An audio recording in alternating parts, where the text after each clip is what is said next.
9h06, RMC, votre... De proposer des zones pour les vacances d'été. Moi, je ne sais pas, mais vous allez vous exprimer et nous dire. Allez-y, 9h11 minutes. Nous allons commencer, et j'y tiens, parce que ce matin, malheureusement, je devais avoir une opposante syrienne, mais je ne sais pas ce qui lui est arrivé. Je ne sais pas pourquoi elle n'était pas en ligne avec moi. Elle devait être à 7h40 notre invitée. Elle s'appelle Lama Atassi. C'est une figure de l'opposition syrienne. On devait parler de ce qui se passe dans son pays. Eh bien, Stéphane est d'origine syrienne. Sa famille est là-bas. Et je suis très content qu'il témoigne. Il est à Paris. Stéphane, bonjour Stéphane.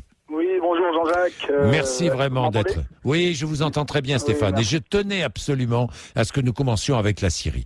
Votre famille est là-bas. Oui, exactement. À quel endroit? À Damas? À Damas, Stéphane? Non, en fait, nous sommes originaires de Hama, justement, la ville dont vous parliez, justement. Alors, juste une petite parenthèse concernant Hama. Il y avait, paraît-il, 500 000 personnes vendredi dans les rues d'Hama. Hama, c'est une grande ville, Stéphane? Non, justement, c'est ce que je trouve assez aberrant, puisque la ville représente en tout, avec ses banlieues, 500 000 personnes. Donc comment peuvent sortir 500 000 personnes dans les rues? Venues de partout, Stéphane. Venues de partout, c'est-à-dire, je vous dis que Hama et sa banlieue représentent 500 000 personnes. Oui. C'est une petite ville, à peu près la 5e ville de Syrie.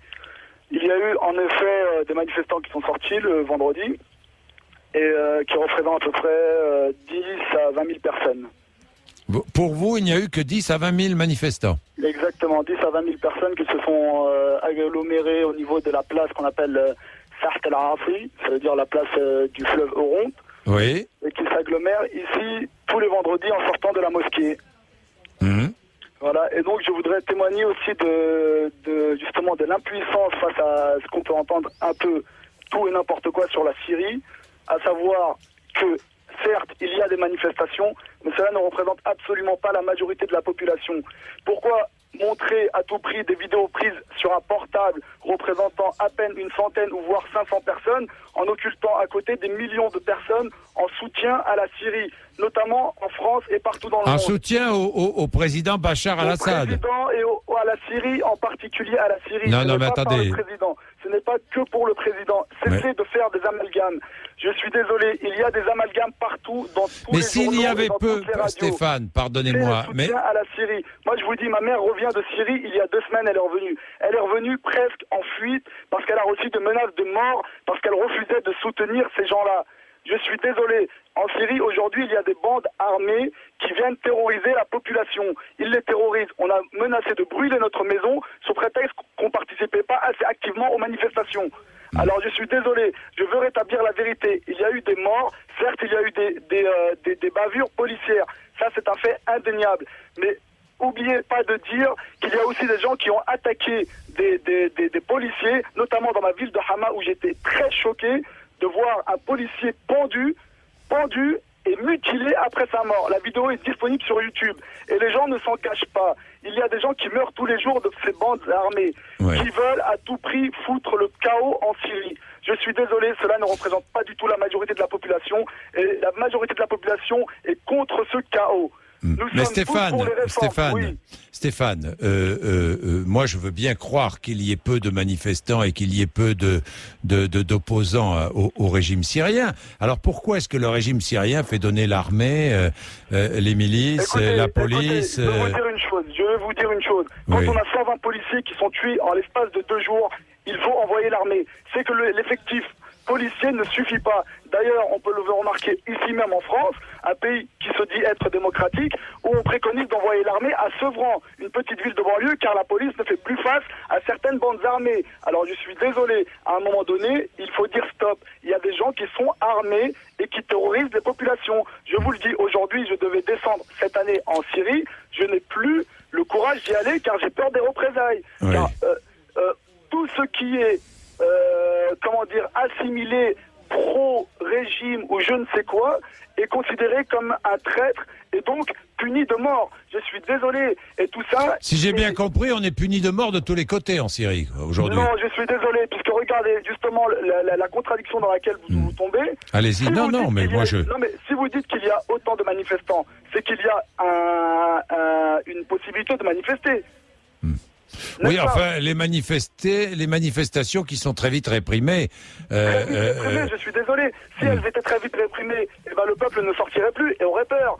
Je suis désolé. Quand on attaque un policier, écoutez, dans n'importe quel pays au monde, lorsqu'on attaque un policier, il faut s'attendre à des représailles. Le policier ou l'armée ou qui que ce soit qui représente l'État est un endroit sacré. Peu importe le régime ou qui que ce soit, quel pays, on ne peut attaquer impunément un lieu appartenant au droit, au bien commun. Tout simplement. Aujourd'hui, comme je vous dis, il y a des gens, nous, en Syrie, certes, il y a un régime qui dure depuis 40 ans. Je suis d'accord, il dure depuis 40 ans. Un régime qu'on se transmet de père en fils. Qu'on se transmet. Et on s'enrichit. Pardon, mais c'est comme en Tunisie ou en Égypte, on s'enrichit. Oui, s'il vous plaît. La France était la première à soutenir la Tunisie et la première à soutenir l'Égypte. Ah, mais ça, vous avez raison. Jusqu'à présent, personne ne s'en indignait. Oui, ça c'est vrai. Insister sur le fait que, pour l'instant, je n'ai pas vu de personnes s'insurger contre le roi d'Arabie Saoudite, tous les présidents sont membres de sa famille. Vous avez raison. Il y a même tous les pays du Golfe. Or, ils sont décrits par le président Barack Obama comme un exemple à suivre. Ça, vous avez raison. Alors, je suis désolé. Au contraire, nous ne sommes pas un pays le plus démocratique du monde, mais on a quand même certains droits. Il y a quand même certains droits. De plus, j'aimerais ajouter, Monsieur Bourdin, que je suis extrêmement choqué que vous disiez dans vos propos des termes confessionnel du type le régime alaouite, le régime ceci. Je suis désolé, en faisant ça, vous ignorez totalement la composition de la société syrienne qui est une mosaïque de oui, les alaouites sont ultra minoritaires en Syrie. Ils ne sont pas ultra minoritaires, ils représentent 20% de la population. Cela étant, ce n'est pas une raison pour les stigmatiser et pour mettre. Non, mais je stigmatise pas. Je dis qu'il y a des risques d'affrontement confessionnel entre les différentes familles. Attendez, moi, c'est ce que je dis. S'il vous plaît. Oui. Le premier ministre actuel, Ahad El-Safar, est un sunnite. Tous ces ministres, la plupart sont soit sunnites, soit chrétiens orthodoxes, soit chrétiens maronites. Je suis désolé. En Syrie, on est un pays en premier lieu laïque. On est laïque. Vous pouvez appeler ça une dictature ou ce que vous voulez. On est d'abord laïque. Moi-même, qui suis sunnite, je soutiens. Je ne suis absolument pas d'accord avec cette bande de salafistes qui terrorise la population. Je suis désolé. Je suis absolument désolé. En Syrie, nous sommes multiconfessionnels. En Syrie, nous nous aimons les uns les autres. Entre chrétiens, il n'y a jamais eu de problème. Je vais tous les ans en Syrie et je n'ai jamais ressenti aucune gêne, que ce soit vis-à-vis des alaouites, que ce soit vis-à-vis des chrétiens. Mon meilleur ami est un chrétien. Ce n'est absolument pas un problème. Il ne faut pas mettre ça en avant, dire que c'est un régime alaouite qui sous-entendu aurait pris le pouvoir comme une espèce de mafia pour terroriser la population. Je suis désolé, ce n'est pas vrai. N'importe quel expert de la Syrie et qui s'y soit rendu vous le dira, ce n'est absolument pas vrai. Il y a une minorité, le plus, je voudrais ajouter que justement la minorité alaouite vivent dans des villages, dans les montagnes, alors qu'ils ne sont absolument pas en contact avec la population de notre région. Merci Stéphane, dans tous les cas. Merci, vous avez pu vous exprimer. La vérité, et merci à vous de m'avoir écouté. Merci Stéphane. Bonne journée. Au revoir Stéphane. Allez, ça va faire réagir, j'en suis absolument certain. Marie Régnier. Et je vais prendre Jacques sur les